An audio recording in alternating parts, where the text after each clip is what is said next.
Selanjutnya, saya akan menjelaskan tentang perkembangan kehidupan ekonomi pada masa Orde Baru pada tahun 1966 sampai 1998. Masa Orde Baru di bawah kepemimpinan Presiden Soeharto membawa perubahan besar dalam perekonomian Indonesia. Pemerintah saat itu berfokus pada stabilitas politik dan pembangunan ekonomi dengan tujuan utama meningkatkan pertumbuhan dan modernisasi.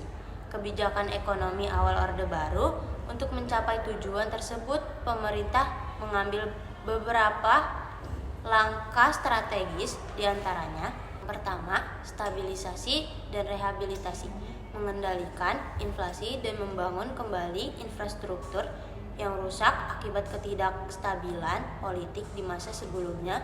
Yang kedua, investasi asing. Dibukanya peluang bagi investasi asing melalui Undang-Undang Penanaman Modal Asing atau PMA tahun 1967 sebagai upaya menambah modal pembangunan. Yang ketiga, Rencana Pembangunan 5 Tahun atau REPELITA, program pembangunan jangka menengah yang berfokus pada pertanian, industri, dan infrastruktur pertumbuhan ekonomi yang pesat.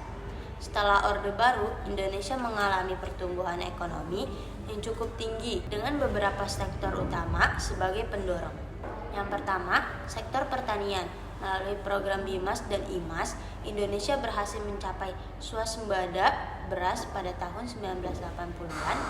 Yang kedua, sektor industri. Perkembangan pesat terjadi di industri manufaktur, termasuk tekstil, elektronik, dan otomotif. Yang ketiga, ekspor non-migas. Produk industri dan komoditas pertanian menjadi andalan ekspor yang meningkatkan devisa negara.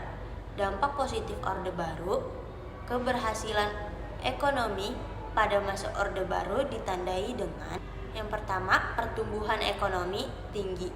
Rata-rata di atas 6% per tahun dari 1970-an hingga 1990-an. Yang kedua, penurunan kemiskinan. Berkat pertumbuhan ekonomi, berbagai program pengentasan kemiskinan.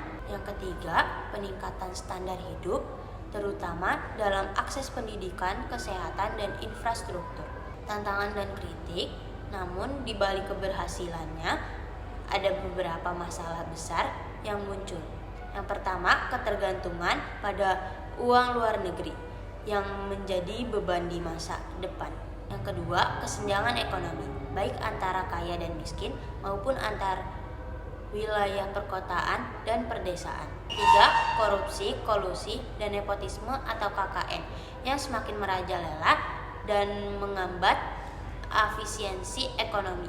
Keempat, krisis moneter 1997 sampai 1998 yang menyebabkan ekonomi Indonesia terpuruk, rupiah anjlok, inflasi menjolak, dan akhirnya memicu runtuhnya Orde Baru. Kesimpulan, masa Orde Baru mencatat sejarah pertumbuhan ekonomi yang mengesahkan, tetapi juga menyisakan berbagai permasalahan seperti utang, kesenjangan ekonomi, dan KKN, krisis moneter 1997 sampai 1998. Menjadi titik balik yang mengungkapkan kerentanan ekonomi Indonesia, sekaligus mengakhiri era Orde Baru.